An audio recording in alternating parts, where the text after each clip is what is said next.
All right, I'm going to do an in sickness essay.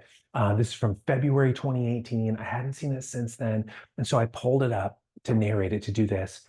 And I'm skimming through it so that I can narrate well, so I don't stagger over words.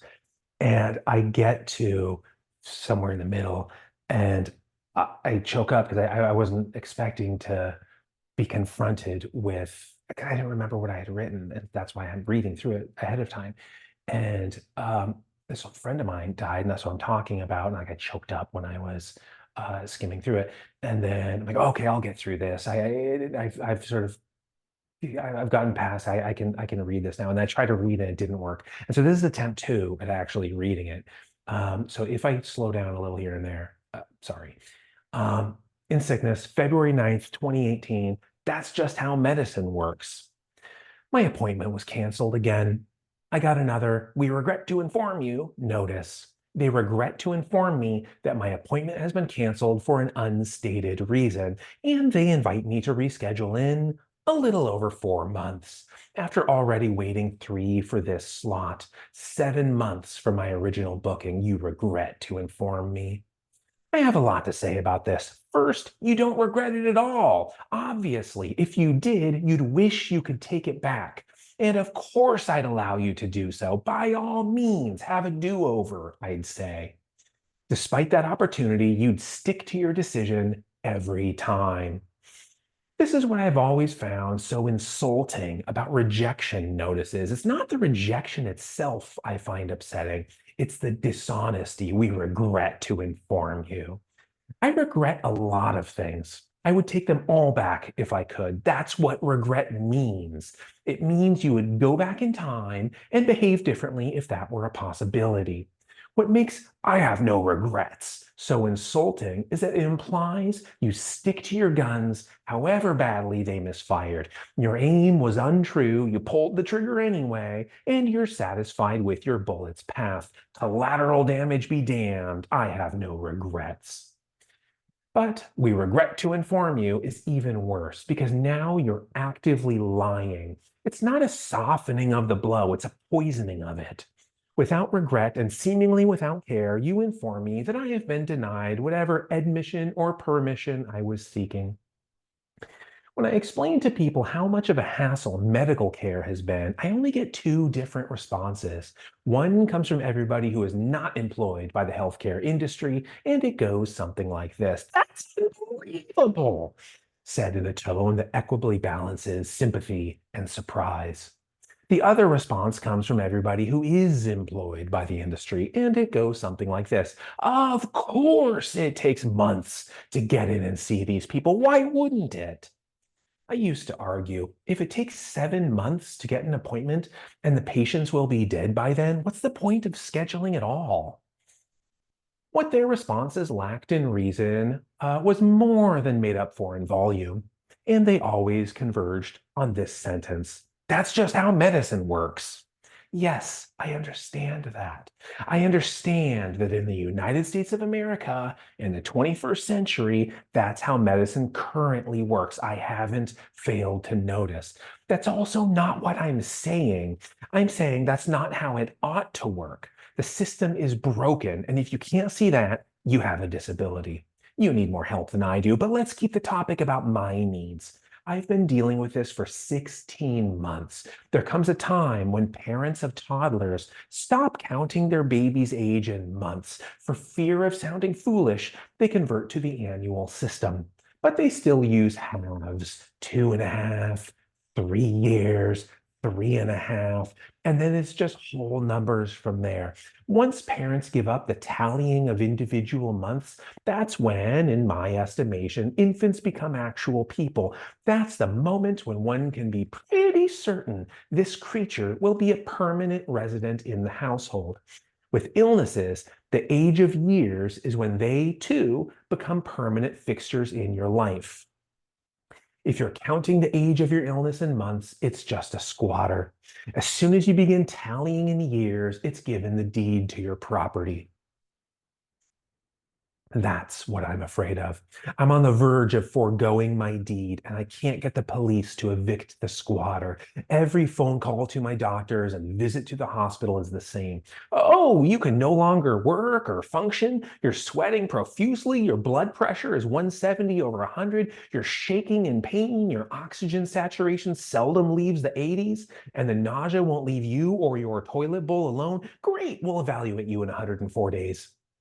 I don't need to explain how ridiculous this is. There isn't a doctor, nurse, or auxiliary employee anywhere who has failed to recognize that this is not how an optimal system of healthcare works. I get that it's how our system currently works. That's not what I'm arguing. How medicine currently functions and how medicine could function if we valued human health and dignity are two different conversations, and one of those conversations matters more than the other. Let me personalize this one. Joe was our custodian. Last November, he died. I wrote a few words about it to be posted on our department's Instagram page. We are saddened by the passing of our department's legendary custodian, Joe. For those who don't know him, he had more energy than entire fraternities on campus, probably more than most of Stockton's zip codes. And exactly 100% of that energy was kind, curious, and considerate. Or about the Raiders. Someone else can change the trash and sweep up after our messes, but Joe isn't replaceable. During Joe's last days, he and I had a lot of conversations about the medical system, mostly his frustrations with the wait times. Joe, it looks like you'll be dead in a month without proper care. We'll get you in to see the doctor in 122 days. He checked into the emergency department long before his appointment came, shortly before he died. I visited him in the hospital that night, hours before he died. He was lying in his bed, moaning in pain, reverting to a very sweet and sorrowful childlike state, surrounded by people who loved him, and then he passed. A couple of months later, when his appointment time arrived, some other patient took his place. Everyone knew that would happen. Joe knew, his doctors knew, and Joe knew his doctors knew. But there was nothing any of them would do about it. The smallest gesture would have been to admit it's a broken system and express great sympathy for his suffering. Instead, all any of us gets, Joe, me, and every other patient, is a cold dismissal. That's just how the medical system works. I would urge employees of this system to re-examine their understanding of healthcare and its role in society. Compare it to any other business. Let's say while driving to the hospital, your tire pops. When you call to schedule an appointment, how long do you have to wait? Does your tire take 7 months to repair? Does it even take a week? I've had several flat tires. The longest I've ever had to wait was, is it possible to leave your car here overnight and we'll do it first thing in the morning? When I showed up without an appointment 1 minute before the shop closed. We can give you a ride home if you want, they followed up. Nah, it's okay. I just live down the road. I can walk, I said.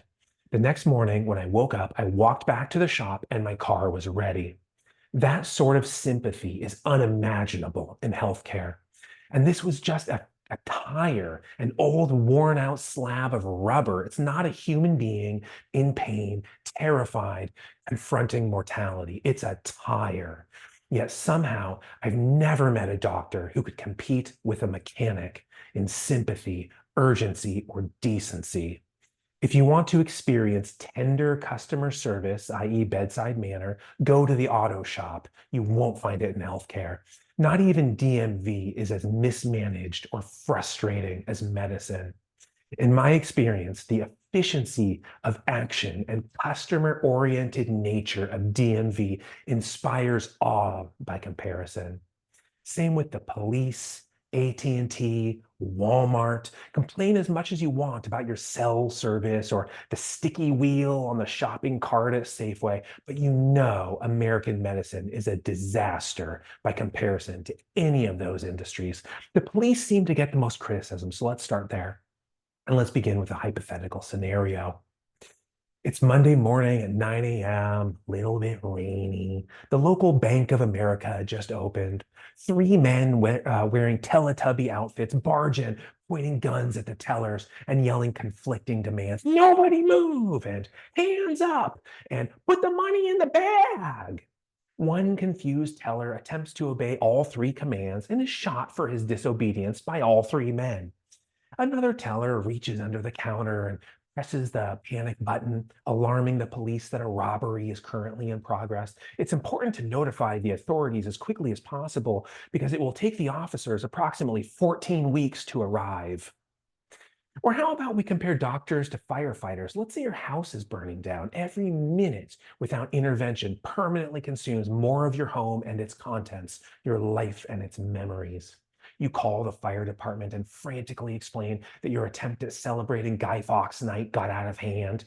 Okay, calm down. We'll come put the fire out in 3 months with a 50% chance of cancellation, but when you reschedule, it's likely to only be 40 or 50 additional days. But everything I own will be completely consumed in 20 minutes. If there's a cancellation, we might be able to schedule you sooner. Feel free to call next week and check. I can't wait that long.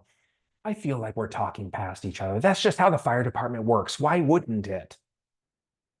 Okay, I'm done writing. I'm squinting at my screen because I'm experiencing what feels like an ice cream headache at its peak, piercing my skull for the fourth unevaluated week because that's just how medicine works. Obviously, why wouldn't it? I'm not a tire. Okay, that's it. I feel like I got through enough, clearly enough. So I hope your experiences are nothing like mine and nothing like Joe's. And and I hope the future of everyone's experience is nothing like mine and nothing like Joe's. Okay, I'll see you next time.